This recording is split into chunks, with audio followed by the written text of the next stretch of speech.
sir, or swear on the Bible, or some other? Do you care to affirm? Yes, affirm. Do you, Takuma, say? Mr. Chairman, before we take the witness, I would like to take the point in again. Yes. So, my question is whether the Commission has had an extension of time to complete its work. Mr. Chairman, you will recall that you made this performance, and the performance would have expired. I haven't seen anything in the Gazette to the effect that the life has been extended. I know the last Commission of Inquiry, the Related Commission of Inquiry, Chief Justice Wood did not return until the extension was in place. So I don't know, we ought not, we have to be careful of the proceeding when we don't have the requirement or to proceed. So just for clarification, whether the life of the Commission has been extended so that we can properly proceed, for example, in the Thank you for the inquiry, and the guide is quite proper. And I'm advised that I did write to the President about the fact that the night coming to an end at the point, and I received communication to the effect that the night in the Commission has been extended until September. Correct. And that it would be presented whether it has been yet, and I have that in a letter from the President that the night has been enlarged. And that extent I feel fully confident. as Thank you. It's not too late. We can conclude with the affirmation. If you, Takuma, going to say example, it is clearly affirmed that the evidence you will give this matter will be proved, the whole truth, nothing but the truth. I do agree. Thank you. Before I start my formal evidence, I have to make a very brief statement, few lines, or I said it very where? No. Let's explain it. Yes, your promises to be brief. Yeah. I want to put on record that the WPA executive really had a very organizing period in terms of how this committee is inquired. It was the first time in the long, for some many years, that we, as an executive, never was able to have a unanimous position on anything related to what is yet to be inquired. The compromise that the executive agreed with, that any executive member, any leader of the party, any member of the party, come to the commission and give evidence. The only thing that the party insists that they be truthful, open, frank, and discuss any aspect of the party, because the executive is of the view that outcome we are looking for will be best realized in total openness, total frankness. So I have a commitment to my oath, and I have a moral commitment to the executive of the WP. Be very frank and very clear. And I wish to say that what I'm going to say from this box, some of it is not written in my statement. What I'm going to say from the box will be even more helpful to the commission than what I have written in my statement. Thank you, as you spoke. Sir, can you please state your name for the record? I am Takuma, T-A-C, Will you say why your direct evidence was referred to be seated, or would you like to? I understand. Could you please indicate if you're currently employed or working anywhere? I've always been a self-employed person. From the time I left school, I've been called in the market, and I'm also a craftsman. And I gave good craft different things, so I've always been self-employed. Mr. Gunse, how old are you? I'm Did you submit a written statement to the Rodney Commission? Yes, I did. Did you sign that statement? Yes, I did. If you were to see your statement again, how would you be able to identify I it? recognize by my signature and the content of the statement. My respectful application is signed to Mr. Chairman to have the statement for submission. Do you recognize your signature on that document? Yes, I did. Is that a copy of the written statement you gave to the Commission? Yes, I did. Respectful application to have same tendered and marked as an exhibit proposed tag T01. Larger than life card.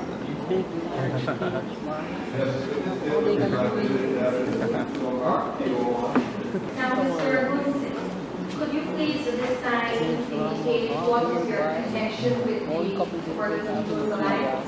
I am Passing is that free, but I'm happy for that. I I think. have served on the executive department. And approximately what year was the party? At the threshold of 1974, When I get some time, I'm going to come down. I can hear more of them. You indicated a few moments ago that it was first formed as a pressure group. Yes. Could you please explain what it meant by the term pressure group? My first group would mean something that is less than a political party, a political social group that will fight for political and social change in a party and test elections. It's something loose than a party. The pen that stop with man. Kitty man. And who were the members of this social pressure group? When the WPO formation, the groups that constitute the beginning of the WPO was African Political Society of Independent Africa, ASPRIA, headed by COI. This was a as a pressure group, as you call it, before it was constituted political party, rather United States contest elections as a pressure group. No. Exactly. You named Austria. Was there any other component of the pressure group that was formed? IPRO, the Indian Political Revolutionary Associates, headed by Arsalah Moses Babman. Is there any other? RASUN, which is a group operating outside the university, involving personalities like Dr. Clyde Thomas, Josh Ramsamy, Morris Wilson, and others. They constitute a group that was university-based. Now, Mr. Quincy, you But indicate I finished. There's another group. there's another guidance. The next component was the Working People's Vanguard Party, which was headed by a former PPP leader, like Rockaway, Mr. Dave Needham, and people like Walter Wilson, who gave evidence. They constitute the leadership. And the sister name is Sister Selma Maurice. I think I can get the sister into the record. I'm not a witness that brought a sister into the record, but I have the names again and the names. Could you repeat please the names of the sister group? Okay, the Working People's Vanguard Party was headed by Blake Devin, who was a former member of the Progressive Party, who away and formed Eddie Rodney, and Sister Selma Maurice. Those were the three key activists and leaders in that party. Thank you. Mr. Quincy, could you please explain what were the politics that operated during that period when you formed this Working People Alliance pressure group? Okay, their political landscape was already being determined by political engagement from the post-colonial period of the 60s. At the time, the two major political forces were People's Progressive Party, led by Dr. Jen Jarrett, People's National Congress, headed by Mr. Paul Gordon. Those two political parties and the main political forces or players in the political equation. And by 1974, the politics in the country was really driven, I would say, by two major plans: ideology and racial voting. Ideology and race constitute a very important plan to guide this political politics and landscape at that time. Could you explain at this time what you mean by the ideology and voting according to race? Before the witness comes to me, I have observed the statement which has been put in evidence, and I don't know if I missed, but it did mention in the statement some movement against oppression. The movement against oppression participated in the mobilization on the back of the Rodney. They didn't join the WFP, so they were not part of the WFP. They were part of the activities in the mobilization, protesting the ban of Rodney. And who are the Of Mo, I can't remember the Thank you. Sorry, no. Was the movement against oppression a part of the pressure group? No, they didn't join. They were not part of the. Were they involved in the activities of the pressure group? No, not involved in the activities of the. Now, Mr. Quincy, could you explain at this time what was meant by the voting according to race? I think we asked ideology first. Basically, Chinese politics of since the colonial period probably the most ideological, politics in the region. The question of socialism versus capitalism, the question of anti-imperialism, the question of the role the Soviet Union played in the politics, the role the United States played on the one side. Went too far. Sorry. You can go in all the days. You You have to smooth it on. I I won't come to you. I think we need to start fresh. Okay, I've said that since the colonial period, Chinese politics is very ideological.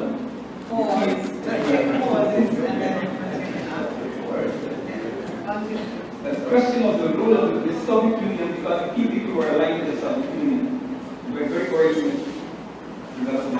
Yes, now please continue. PNC were more aligned with the United States and the Western powers. The question of anti-imperialism and socialism was always a central part of the political discourse and struggle in Guyana.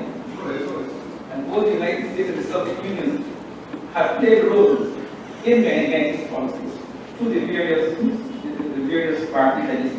Yes, Mr. PNC was helped to come to all the assistance in the United States.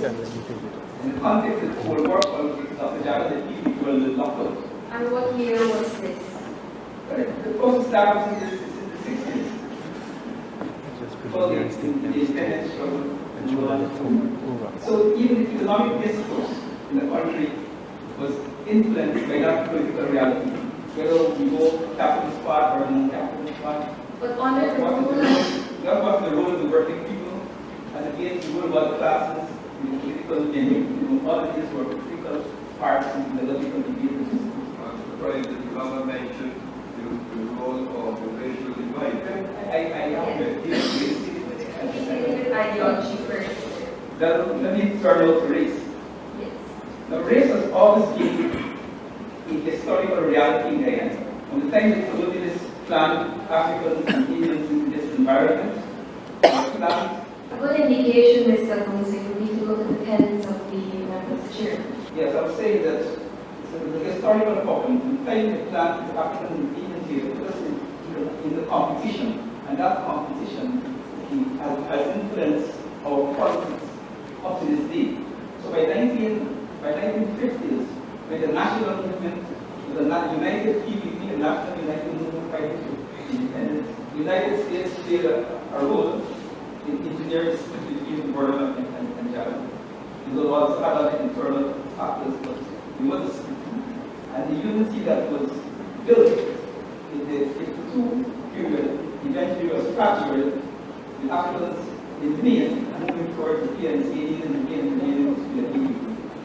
And that basically the political engagement in up to this present time. Mr. Gonzi, could you say why the split went in that direction? Why did the East Indian move towards the PPP and why did the Afro-Guyanese move towards the PNC with the split? Dr. Jagan obviously was the leader of the PPP in the Guyanese, and Burnham was African Guyanese, and he was also leader of the party. And once then the split, I think the various races literally followed their respective leaders. I must say that the African community is a little more complex. Who is it that particularly the question of ASEAN? Well, you know, I have to circumspect over that. The PNC, as I got it, the PNC also accused the PPP of saying that.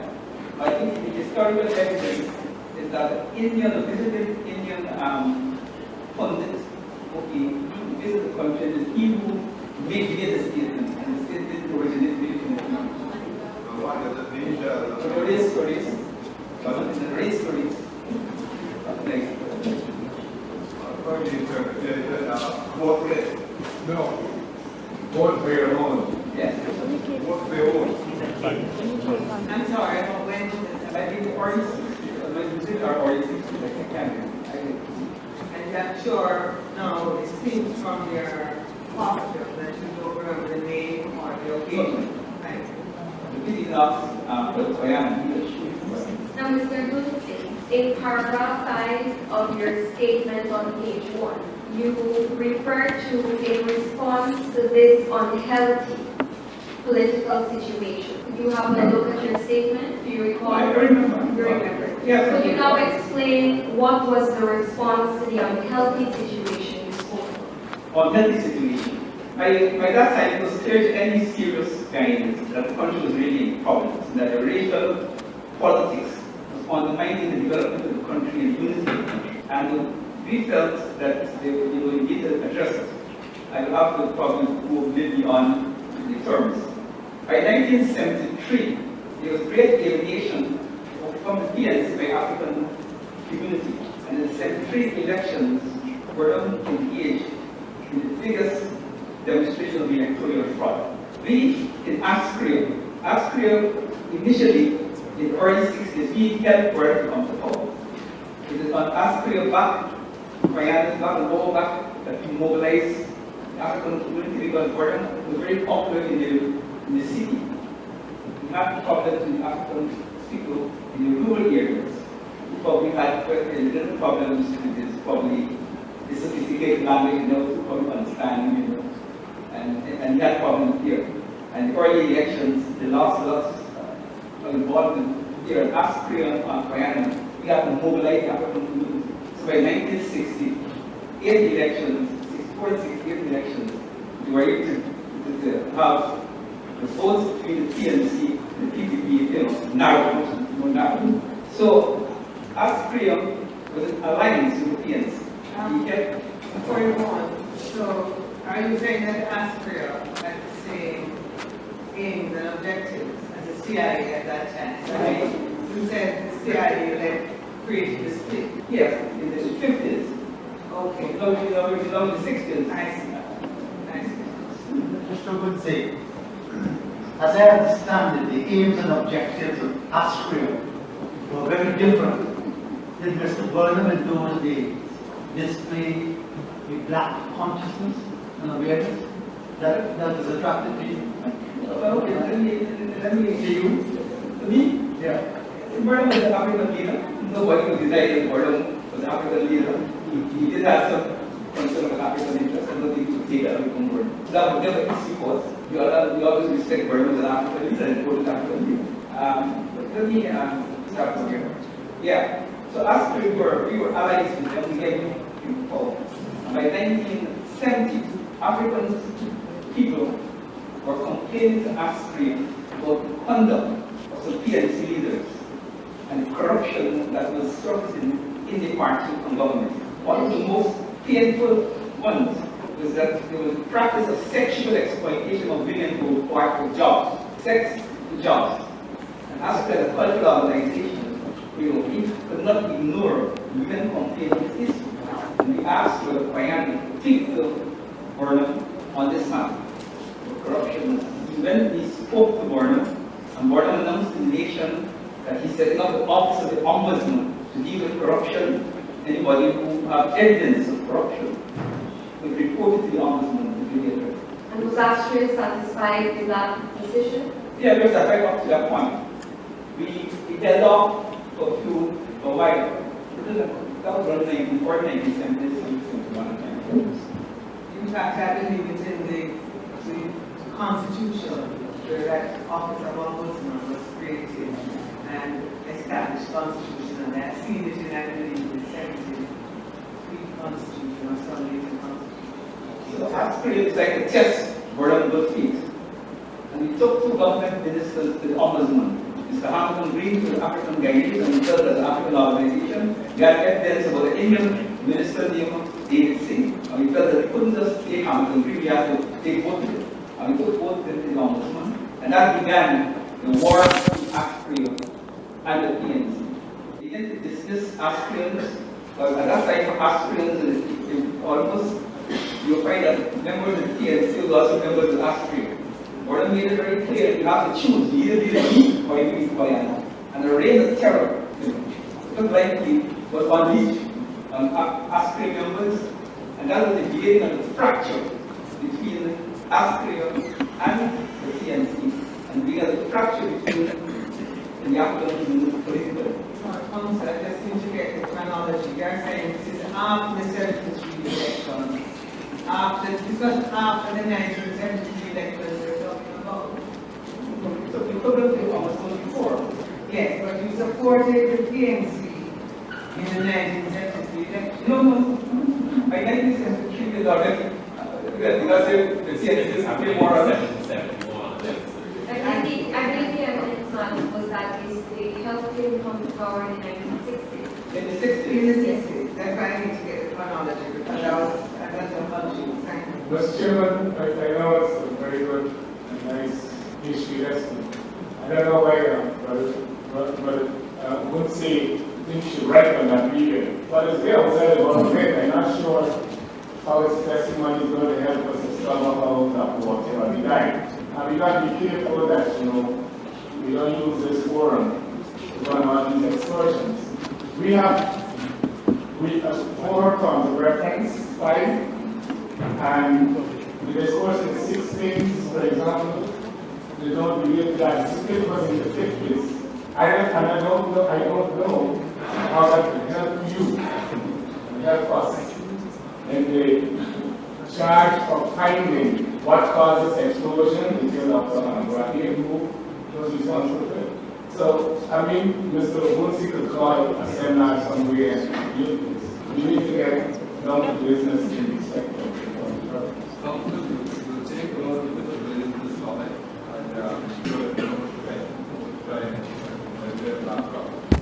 I agree with Mr. Chairman, and I believe this information would be very relevant in relation to the aspect of this particular witness's testimony, because he was part of the founding member of the WPA when it was a fresh group, and there were certain situations, there are certain circumstances that existed here, both politically, socially, that this witness is in a position to tell you firsthand why this social group changed from the social group and became a political party.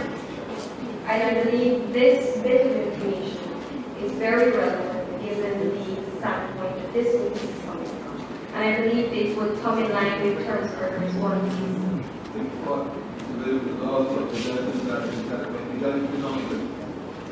I think that we are quite far slowly on. And remember that we don't have the objections to the fact that we are waiting in the end we have of a major record. So you can't go on our way. So we don't think we need to go on our way. We try to make a note, but if we do that, so then it's good that why do you have to go there? So you'll balance that. Yes. Now, Mr. Rumsey, could you please just, for the purposes of completing the record, just explain to us how it is that Austria is split and move on to forming and being a component of the Working People's Alliance pressure? I already explained that the problem is the 70s when we began to break away between ourselves and the PNC. But in the 73, because we had 3 elections, when Burnham to the PNC with significant electoral fraud. Austria, through our publications, the African drums, we criticized the PNC and Burnham and accused them of electoral fraud. But significantly, we said that we regret in Guyana there was not an Indian political group that was willing to criticize the Indian political leadership as we will be the African political leadership. This was background and just concerned. No, you're not. You can continue with it. You can continue. Mr. Moses Baguna has just referred from study law, and he was working with some young Indian Guyanese organization there called April.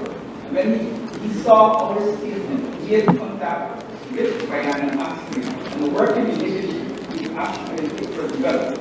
And that was highlighted our decision to have a race commission going into the communities to discuss with people the race problem. And both the PNC and the PPP attacked us and the races coming together. But anyhow, we had the commission and out of the commission findings, we were convinced that the African and Indian community wanted this problem to address, and that way we abandoned the starting point, the embryonic point of the formation of the WP.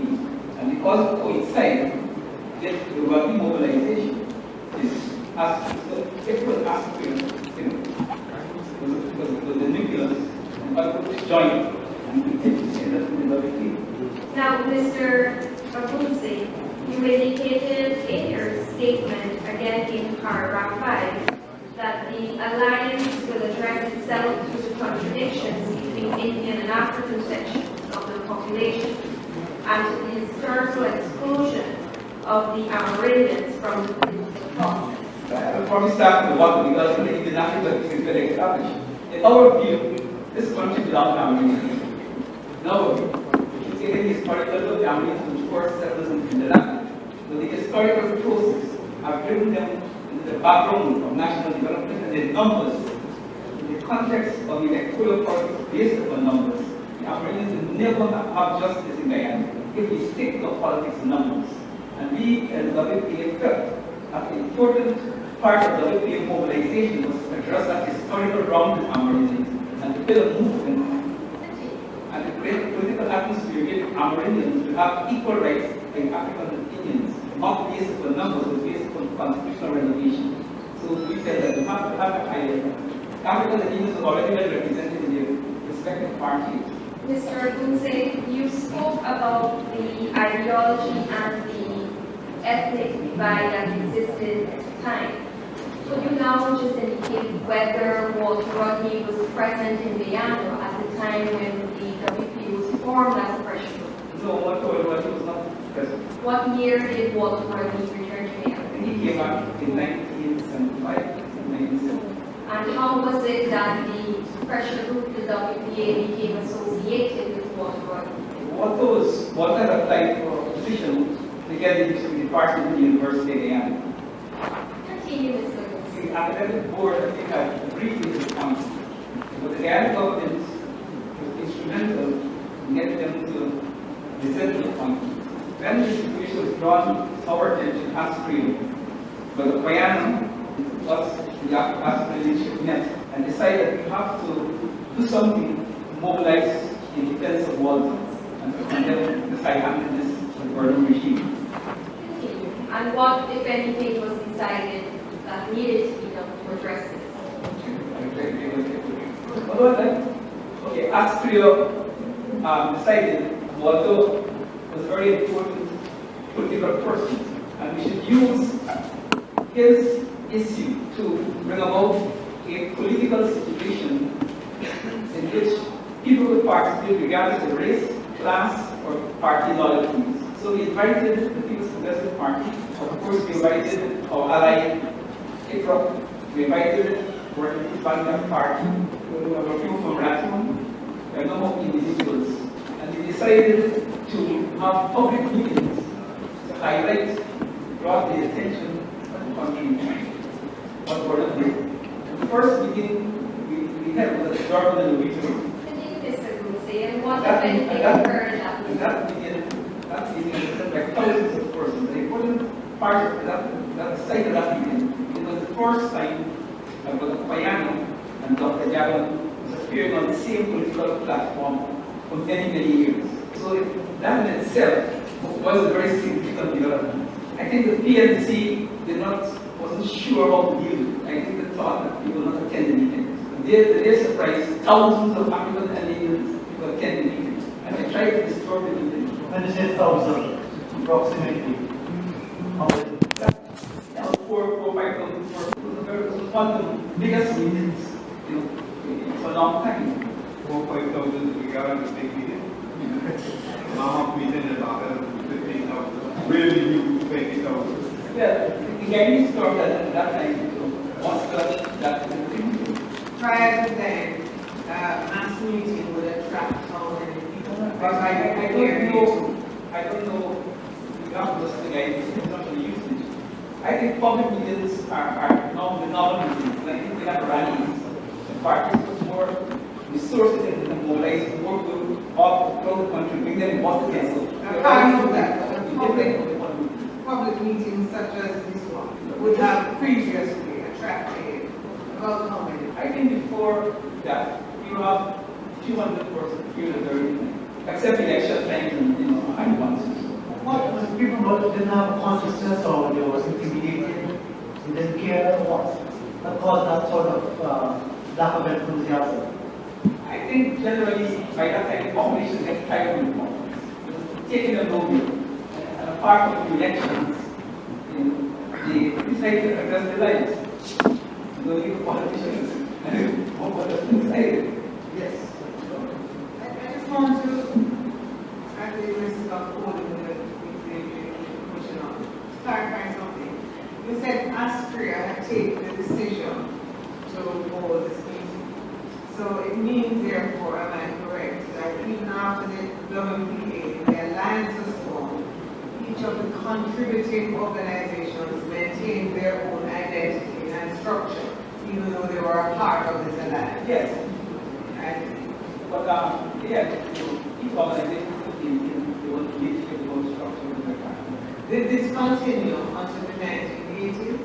It continued until we formed the party. Until you formed the party? And you mentioned the working people's vanguard party. Yeah. Earlier, this commission had been told that it was associated with PPP. Came up with the PPP, came up with the PPP. Great Britain was the creation leader in the PPP. It was early in the Japan, and there was a fraction. Grateful, Mr. Chairman, I just wanted to cement those details. Mr. Gunsi, you spoke a few moments about there being thousands, maybe 45,000 people, persons present at this meeting at the Rice Road Derby Street. Could you indicate what, if anything, occurred during that particular meeting? The PNC sent personnel here, this way of disturbing meetings. And that was formed, that was getting the numbers of people in them. And you were able to reveal. Second meeting that was organized now at Midland and Cumming Street. They came more prepared. And that was also, When you say that they was also interfered, who are you referring to? the PNC, both Israel, they came with a clear intention to smash up that one. And they didn't succeed in smashing it up. When you say they came prepared, what did they come prepared with, or how did they change their method of disruption? Well, once the meeting began, we began pouring bricks and bottles to the podium and created Once again, I'm sorry. I'm concerned about broad statements being made without supporting material. Why does the witness say it was the PNC? Why does the witness say it was the House of Representatives? I don't know. I see. Now, Where was the next meeting? Sorry, Mr. Chairman. little comments. now, first of all, were you present at that meeting at Midland Common Yes, Street? I've been chair of the meeting. I was chairperson. Now, why do you say that it was members of the PNC and House of District? Well, you know, I'm a little person. We had activists. There was no new PNC activists. Something would have stayed as it was.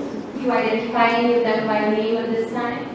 I don't think I could do that now. It was a long time, but we knew them, and also with members of the House of Israel. And I was subsequently charged, I was the 40-person charge at the meeting for public terror. I was convicted of that still fighting in this state. He was charged with public terror. And I was convicted that I refused to pay the charge. I think the argument they were making that there been some witnesses to say, I was holding the glove of water and fell back into the crowd and knocked something to the inspector. It was terrible. Other than throwing these bottles onto the podium or the stage, was there any other method that was adopted? Mr. Chairman, Mr. Chairman, sorry. Those years, I mean, we haven't reached 78. Most of the money is gone already. I'm not sure where you're going with this. How is this going to help us discover all that representative? I know you could say you had to be here and this happened, but the details on it will be very too much outside of the review period. But I think you take off the law to make the point that it's all been people at a particular point, 1980s or 78, when you were dealing with activities that really started before. You don't want to have 96. But when you started a few years before, so we spent a little time on that, but we'll give it that attitude. So the point there is now is that we've been running for close to an hour, and that we know we should have gone beyond the background.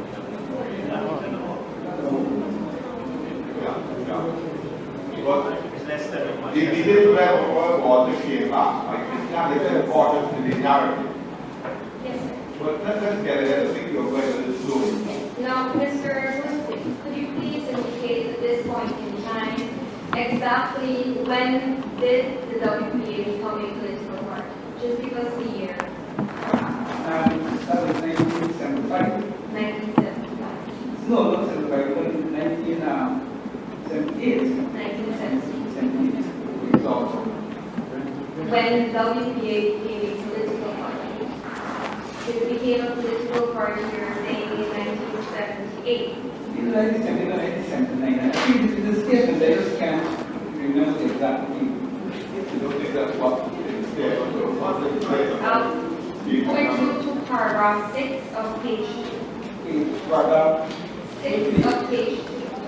page 2. Page 2. Number 2.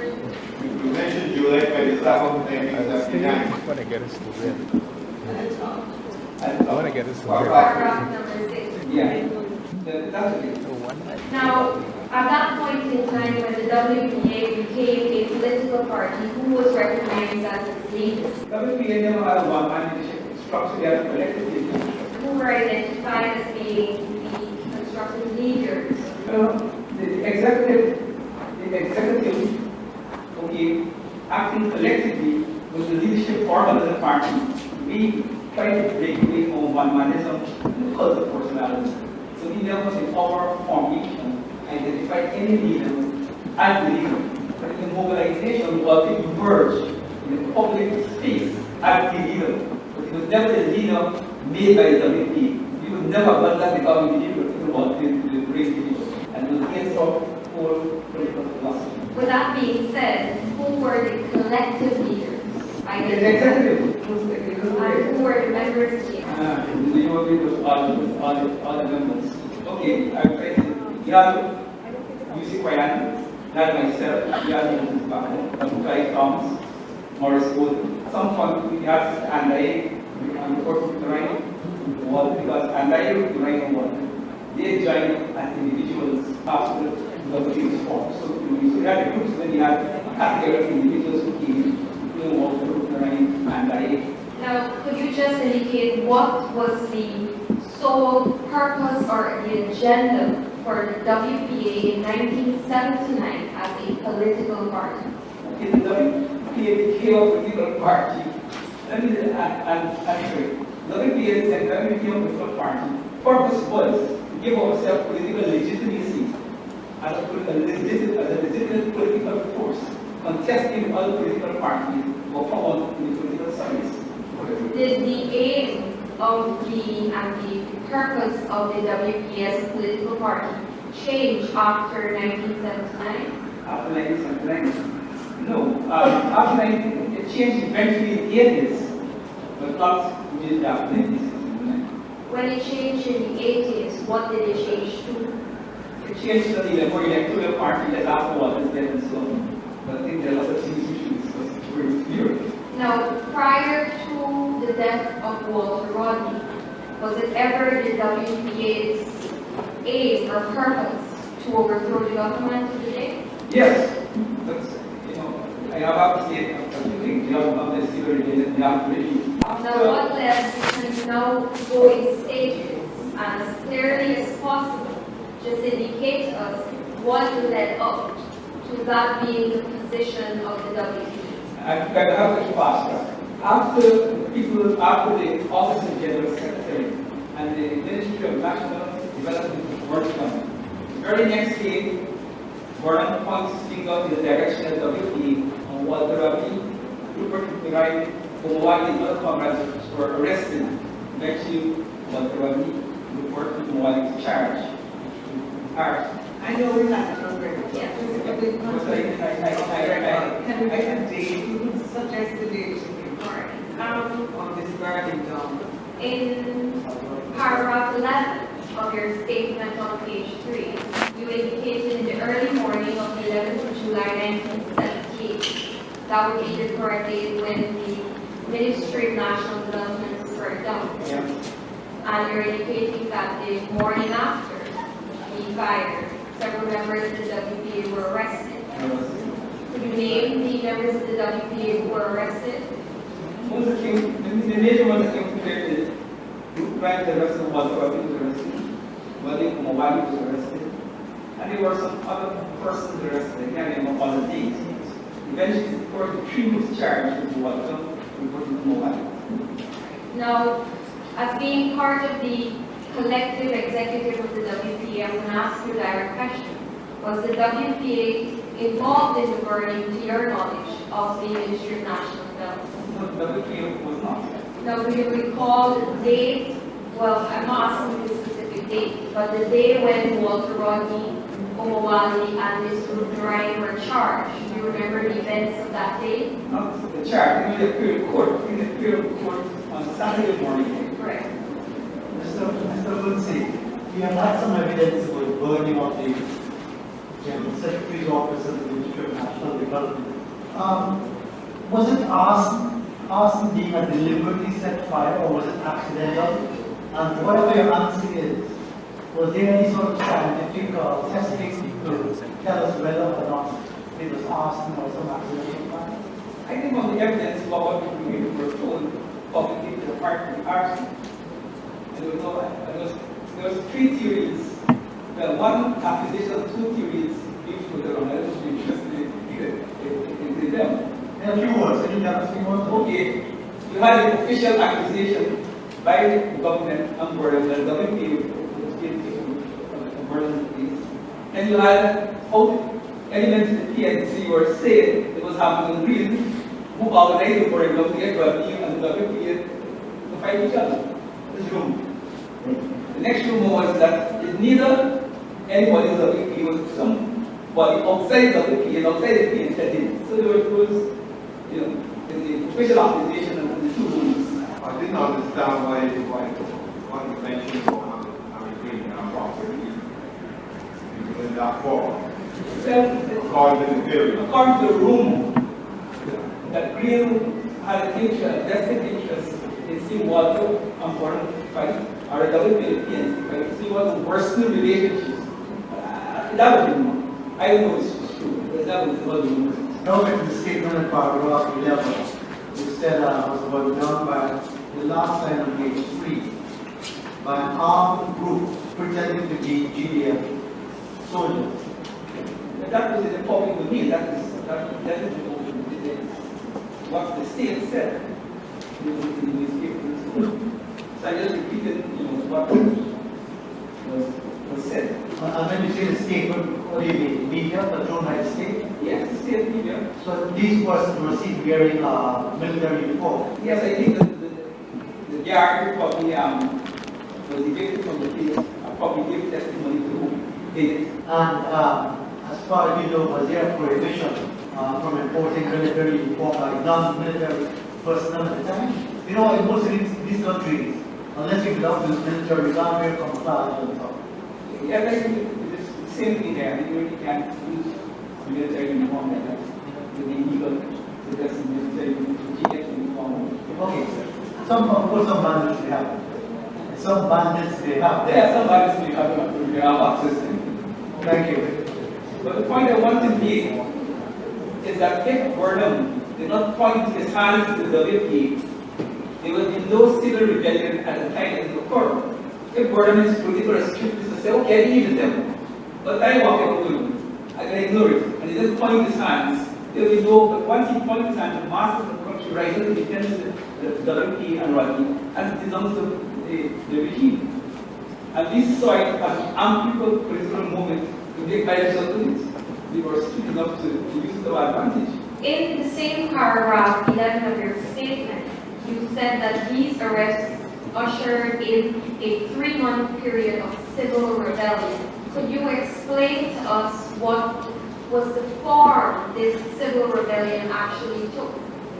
But the civil rebellion was a very intense period of political confrontation between the WPA, the masses, and the state.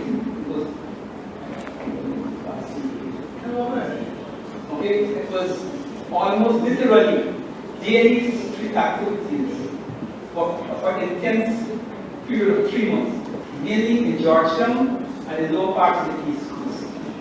So Georgetown was on the siege. People would come to rallies in thousands of daily, something like that, protest rallies. It was an intense period. And that period would be eventually described as civil rebellion. I want to. The rallies, Yeah. the rallies, and what other forms of civil rebellion?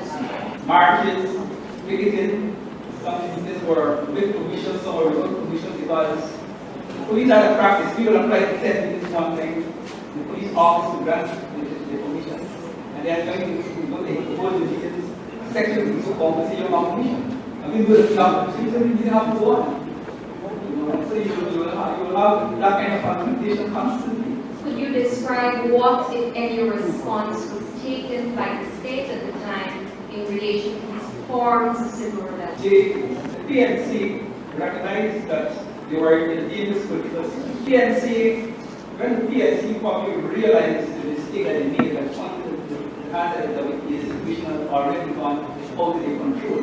And they decided that they will have to probably engage in repression to wipe this political potential. Mr. Chairman, Mr. Manzi, our agent itself decided what was the mind of the case. But I make no political judgment as a political activist in the period. This judgment of it. This judgment of it. He's entitled to express this judgment, and he's quite much within the period on the consideration. No, we understand, but is he going to get into the mind of the PNC? He could express himself otherwise. He's suggesting what was the thinking of the PNC. Political and do that every day. The PNC, I have May I make a suggestion? May I please everyone? Perhaps what the witness will speak to is the action taken. And then after that, he could perhaps make the inferences or explain what it is. Mr. Agunsi, the question I asked you was what was the reaction to the civil rebellion in this form? The meetings, the pickets, the marches, those are the things that you said happened in these 3 months. And they form part of the action during the civil rebellion. Now I'm asking you, what was the reaction to these forms of civil rebellion? Okay, what was actually done? Let me start with public meetings. As citizens of Guyana, we have the right, constitutionally, to hold public meetings. The laws say that you have to ask permission to use a non-instrument, or you have to inform the police of your intention to hold the meeting within the police permission to hold it. You need permission to use a non-instrument. Okay, we will go through the routine and get permission from the respective police office, and suddenly a section of the police will turn up and say no permission is granted. Now that will only happen unless that section of police was sent to disrupt the meeting. Because we had legal permission, we had a permission, written permission. So I'm saying that that's the direct involvement of the government and the PNC. So the next thing that they did, obviously they began to try to bring up meetings by attacking the meetings violently, using a combination of PNC activists and house different people. And again, how did you know there were PNC people and people from House of Israel? As I said before, we are political activists, we have our party. But the point that we took on where we had to organize ourselves so that we get intelligence. Okay? And we had groups who used to look at Congress Place, look at the PNC office in Durban Street, because we eventually realized that there used to be a pre-mobilization in those places. And they used to go around, they used to go through the routine. So we had our people's place at different points. And eventually over time, and watching the House of Israel, so we knew where people were coming from over time. And some of them we didn't know personally because we were all political people in the first place. Was there any other form of reaction by the rulers at the time, or There were massive searches of WPA premises and persons who felt associated with WPA 1 year ago. There were constant arrests of WPA activists and supporters. Were you ever arrested, Mr. Agunsi? Well, I slept with every lock in Georgetown and across the low East Coast. But I was only charged 1 or 2 times. But I think the PNC used to use arrest as a political tool. You say they want to be civilians, but arrest was part of their mode of intimidating WPA and have stress about resources in the courts all over the country. I'm trying not to be very concerned. how do you link the actions of the police to that of the ruling party at the time? Well, the ruling party had announced the period of adoption of parliament in the party, and all the state agencies were subject to parliament. I think the police had great difficulties of how to answer their constitutional responsibility because they had no place in parliament, and many police officers were divided on how to deal with the law on the one hand and the political instructions on the other. And I'm sorry, with your permission, Chair. You said that there were massive searches of WPA premises. Were you ever present in any of these searches? Well, this was my home more than once. About how many times? At least about 3 times.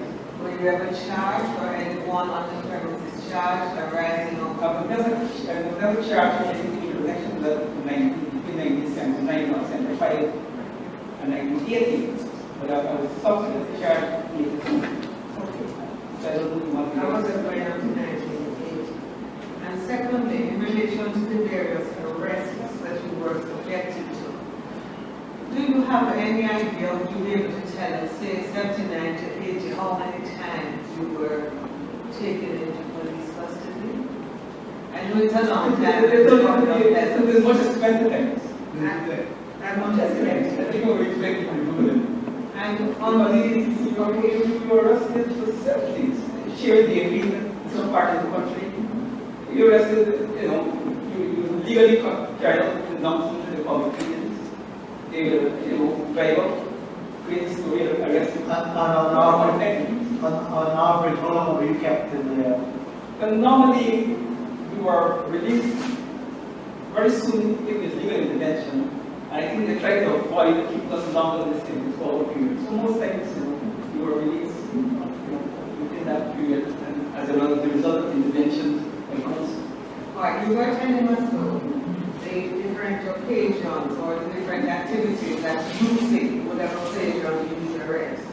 You say when carrying out announcements for public meetings, and other occasions that When you're sharing party when it is your team, when you take up posters, you take up posters on the non-political workers, take up posters, in the wrong set of police, you go up, you could be arrested and taken to the station. Or you give reasons when police will be arrested for your They will say generally you get subversive activity. Were you ever kept for more than 72 hours in custody? Yes. And how many occasions were you kept in excess of 72 hours? I think as much as several occasions, Seven. And on those occasions that you were kept for in excess of the 72 hours, what was the reason given to you by the police for keeping you beyond the 72 hours? The police didn't offer reasons. They didn't offer reasons. They detain you under some accusation and hold you public, I would say, until they get the appropriate instructions. I think you have to understand what the PNC is doing and Burnham is doing. Faced with the rebellion, I think they were out that was one of the males with WPA under the threshold, forced them to have to legalize arrests as an illegal property. So it's the lawyers that we hear here, that's the money here, and don't have enough time to do party work. And so I think it was a deliberate policy of harassment. Look careful with their intentions.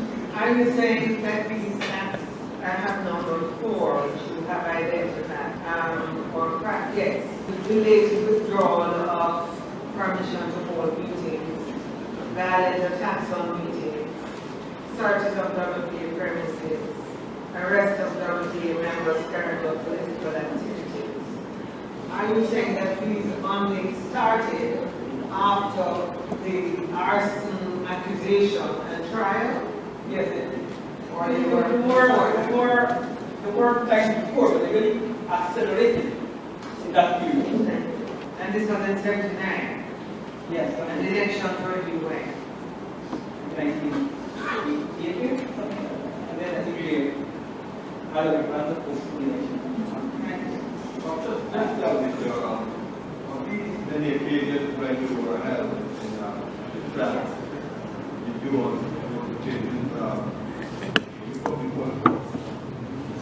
were you put before the court? on most occasions, I was not. There were a few occasions, about, I would say about five different occasions, and you could not be vindicated. I don't think they were interested in the prosecution. I think they were interested in technical resources to the party. And so normally, you eventually win those cases. You've gone on with winning cases. How many times were you put before? I was put before the court at least 5 times, at least 5 times. I was put before the court for what?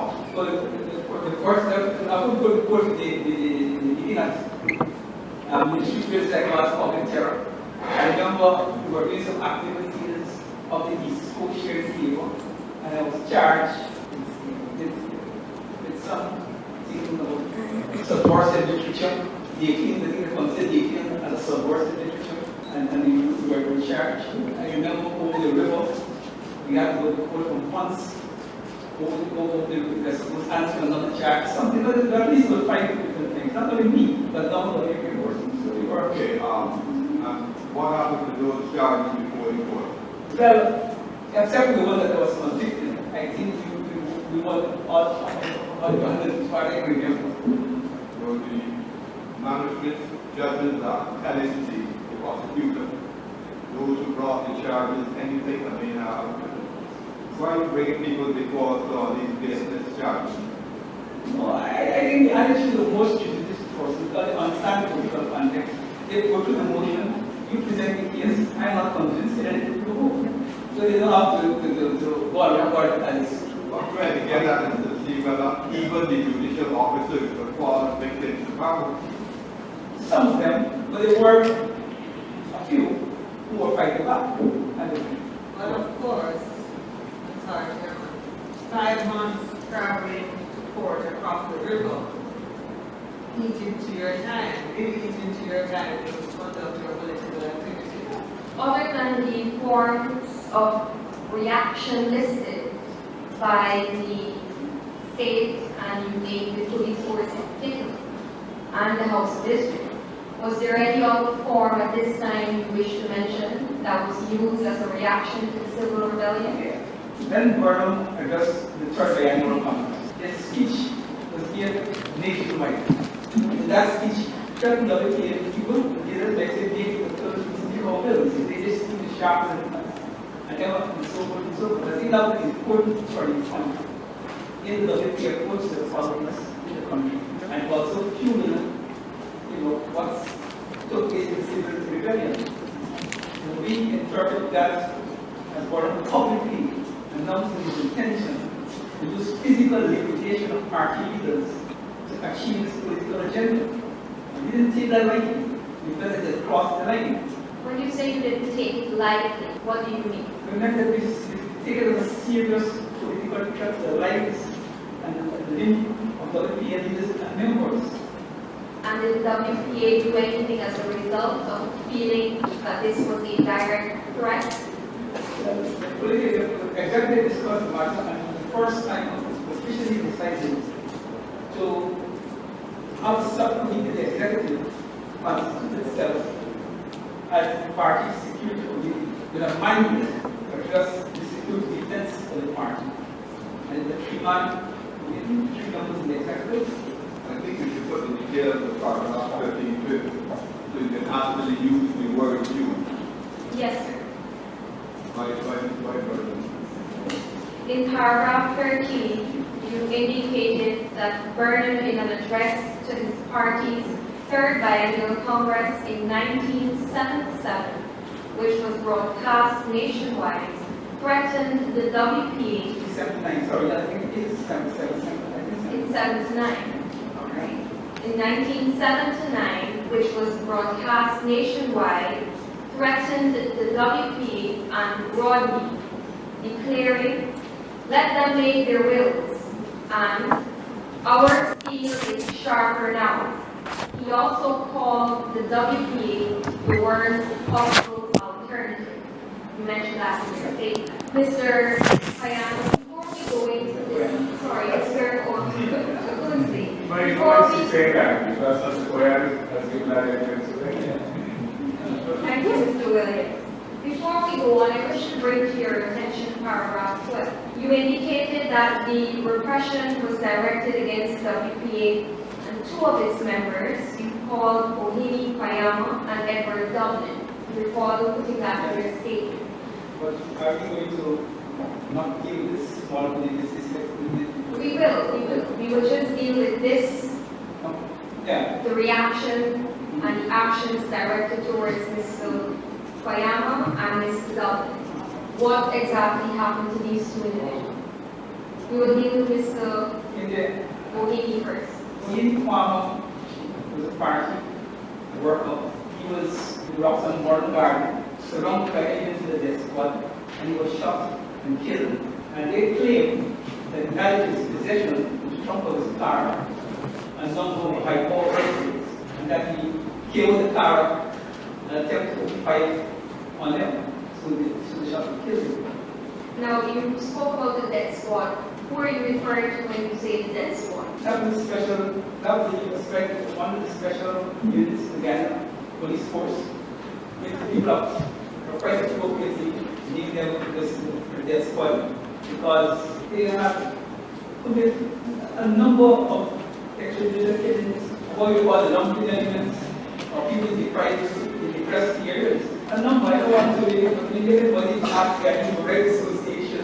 So the Ghana police force has extrajudicial killings, and it's extraordinary on the detention regime. That works done. But you know, this is extraordinary. What's that last comment? I said that extradition case, extraordinary proportion on the PNC regime. CBK was the colonial period. The period where the conducted police, it's a repressive practice all this year. But really in the colonial days, if a policeman fired a revolver at a criminal or citizen, he had to go on his knees, aim the revolver, and they fired hit the person below the hip. And that's why another statement to explain how you for honesty around and weapon. And most policemen don't want to get up there, but when you miss, you get people to whole part of the body, the state prosecution. It was clear on the PNC, all that to ask the police shouldn't be needed. It's just the stomach. I don't think you answered the question posed by Commissioner Naira. He's asking what was that he said.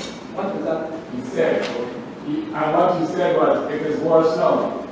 Yes, That's what you want to hear. Oh, I didn't And hear what you So I'm saying that extradition killings in Guyana started with the PNC. It then worse on the different regime. It's called an extradition or extradition. Extradition killings. Was anyone ever charged for killing Ohini Payama? No, not as far as I am aware. It was an interest which is working. You also spoke about repression directed against Mr. Edward Dublin. Could you please give some details as to what would have occurred? Well, I have to test my memory because Edward Dublin was a WPA member in the Lincoln community that's many miles from Georgetown, where the farm was the party office. And in my recollection, the story holds, I think that police in there shot him because he was known to be a party person. He also had, he came with the non-republic, and through his body, a construction site, and the official word was that he was shot by his ear. That was official. I think that was, as far as I recall, that was the official story. But I don't know whether they were charged, it was never interest on this case. Now, as being a member of the executive of the WPA, how did the WPA view these two party members being killed? As a clear expression, PNC government using the police force to liquidate elements of the WPA in order now to view the right here in the party and as well as the right here in the community. That is not association with WPA and death. Ms. Adunze, you also noted in paragraph 13 of your statement that after giving serious thought to the prevailing situation, a decision was taken for the party to begin organizing for its self-defense.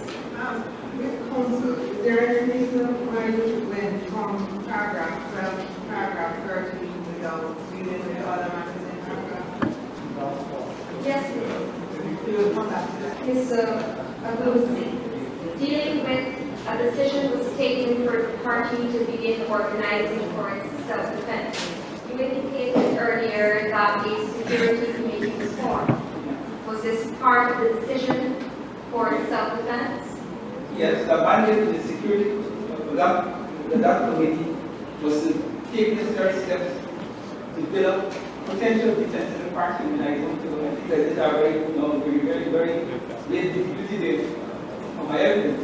Okay, members of that committee, man, Walter, Lorraine, and myself, we were all also members of the party executive. Chair, can you repeat please the same portion, please, so that it's easy on the three members, these are repeated, these members. The security committee comprised of the Lorraine, of Walter, Rodney, and myself. And our mandate was to work to develop defenses in the party. And I hope you're very clear because I'm going to give you a kind of review what's up here in the committee, how we come to our positions. The first question we had to decide as a committee is how we're going to operate among ourselves, carry out this mandate. And we decided that give all known best practices to work in the party. And we have to operate on a community basis, both among ourselves and both in relation to the executive and other organs of the party. That was the first tenet of our deliberations and how we will work. Next question. I've heard this expression on the no basis news and very well content. Sometimes you don't know how people read, but what do you mean when you say we have to operate on the no basis? Well, because we're dealing with security matters, we're dealing with the situation of life and death. We felt that the best way to secure ourselves and secure the party is that not everything that the party is engaged in should be known to everybody, and that you have to protect not only the party, but also to protect the person who are actively putting their lives on the line. And the best way to do that is that you will have to be elected partners. Say, for example, the pianist, the police will catch me and feel the life is covered up with me.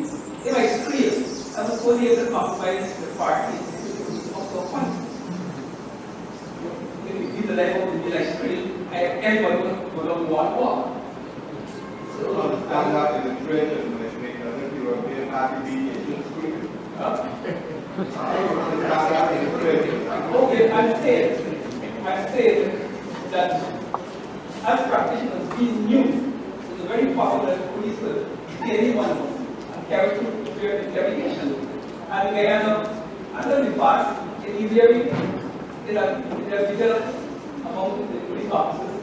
They had a big partner, which is called positive reason. And when they started, this is the long intelligence. The visual positive reason to survive that, it was a bigger one, where the man must say something. Or the next was where the man must say something. And when you do that, if you survive that, they have other practices. We knew our repressive nature of the police. And in doing these matters, you always have to calculate police excess. I don't see if I can assist. The WPA had an executive. Yeah. And were there different departments or committees of the WPA apart from the executive? Yes, they had parties that moved in the Oh, no, I just want to be clear. And different activities would be carried out by different committees of the party. Yeah. And this need to know basis principle, did it mean that one committee would not necessarily have the details of what the other committee was doing? No, not in the general political work. Well, explain to us what the need to know extended to. We need to understand the theory, not the reason why it was embraced. We need But to to know, understand the we theory. need to know it was directly related to the work of the security committee. And we felt that we need the other principle among ourselves, and we need to convince the executive that the principle has to also apply to our relationship with the executive and the rest of the party. Now, I must say to you, we did. Sorry, before you go on, does that mean that what the security committee was doing would not be communicated to the executive except to the extent that the security committee considered that the executive needed to know? Yes, and to the extent that the executive insists that it is a report from the. Thank you. Now, this needed to know basis, was it also internal to the members of the security committee? In other words, you as a member would not necessarily know everything that Mr. Rupnarai was doing, and vice versa. And it would also apply to Walter. Yes. And the committee adopted that need to know what. Thank you. Looking back now, you have 4 years and more looking back. Did that help anyone? Did that help WPA even more forward? I think we would have suffered much more casualties if we didn't apply the captain's in that period. I think the principle, we also had political problems with the executive on ourselves, which I thought for some time. Because even though the executive agreed principle, how it operated practice is very problematic for people. So we didn't, I would say, looking back, if we didn't operate on that basis, I think we would suffer much more losses physically. In other words, it limited when you were forced by violence to speak about the activities of the WPA, it limited the amount of information you could convey. Because you yourself had limited information. But did it give the members of the security committee or others the right to go outside of the policies and principles and rules of the WPA? No, we have to work within the mandate and the team. And the executive had, of course, the last say.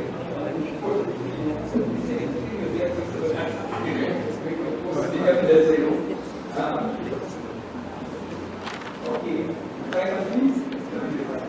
Yes. okay.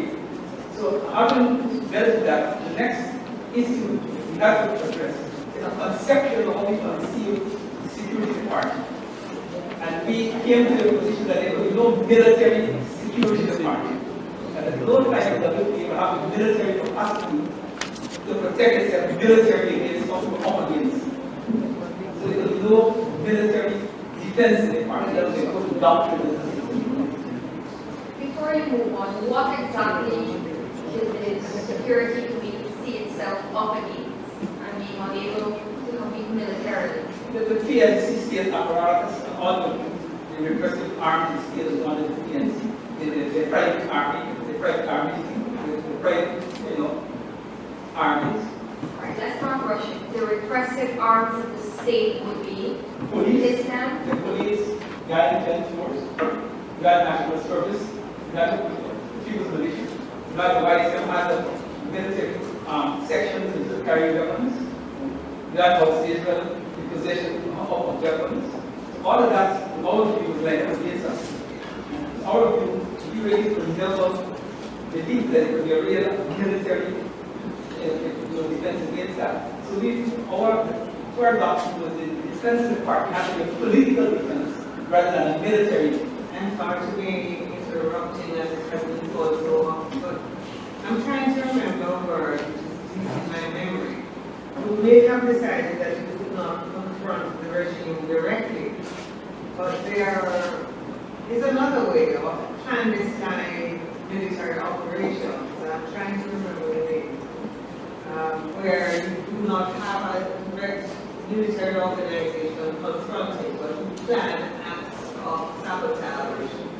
Well, I think you will get to all Guerrilla warfare. I'm assuming we get to all of those. No, what I want to know now, the security committee's mandate into some kind of guerrilla warfare. No, that's why I'm trying to do what. No, you have answered. Yeah, I know. I'm trying to do what I'm doing now so that other things fall into place. So the next guiding principle is that the defense of the party has to be a political defense. By that we mean that we have to have people in constant state of political mobilization. And we have to rely on we have a special committee led by Sister Andrea Alicia Harris, the sisters who are dealing with external communication, propaganda and so forth. And yes, the excellent work we did that here, the work will have to be intensified. So anything happens in the whole world, the region will know to mobilize international solidarity. So locally and internationally, we feel that the political security that we have guaranteed us security. The next tentative security committee was a question of arms. What role arms will play in the creation. We felt that the WPA will have to acquire some arms to self-defense, and we took steps to deal with that. Then we asked ourselves what role arms will play in regime change.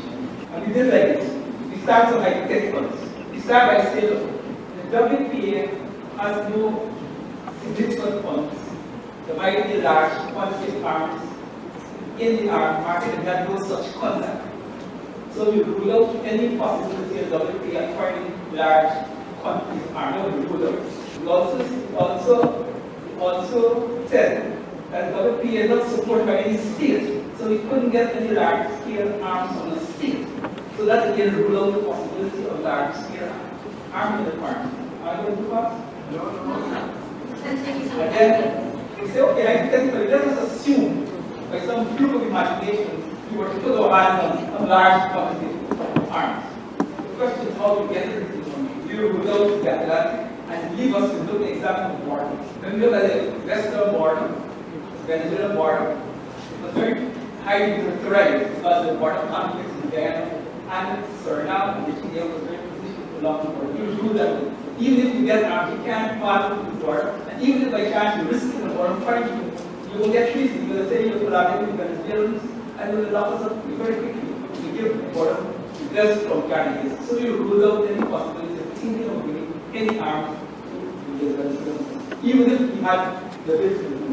We looked at Suriname, and Surinamans had a coup not too long ago. They had the coup, and they had problems with Holland, the Netherlands, and the Americans. And our judgment was that even if we try to bring in Suriname, and Suriname people is deceptive, they would likely to cooperate with Gordon and hand over. So we would go Suriname. When we look at the southern border, Brazil, Guyana government cultivated a very close relationship with Brazil, to use as a counter against Venezuela in the border dispute. And GDF and the Brazilian military had very close cooperation. And if they were trying to do anything to Brazil, the Brazilians were doing. So, objectively, we were forced to rule out, both by money and both by objective problems, any involvement of large-scale arms. Now, this brings us to the question of regime change. We have to debate regime change. What we developed was the important tenet of security. There will be no security to the party until we achieve regime change. So regime change is critical for the thinking of the police. Ultimately, the political party will not have any real security unless we achieve regime change. So those were now we have the question of regime change. These were issues. I don't know if that's an amazing thing. It seems like a significant step we're going to take now into regime change. I want to know is it the time to take a break or if you want to press on?